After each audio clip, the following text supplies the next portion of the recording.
एकूणच हा निकाल जर का बारकाईने पाहिला तर आम्ही ज्या काही प्रचार सभा घेतल्या संपूर्ण राज्यभर आम्ही सगळेच फिरलो. सुषमाताई आहेत, अनिल आहेत, आदित्य आहेत, संजय आहे, मी स्वतः आहेत. हा निकाल म्हणजे लोकांनी महायुतीला मतं का दिली? सोयाबीनला भाव मिळत नाही म्हणून दिली का? कापसाची खरेदी होत नाही म्हणून दिली का? महाराष्ट्रातले उद्योग गुजरातला नेले जात आहेत म्हणून दिले का?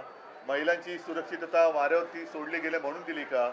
म्हणजे नेमकं कळत नाही की कोणत्या प्रेमापोटी तर हा शब्द चुकीचा आहे, रागापोटी अशी ही लाट जणू काय उसळले हे कळत नाही आहे.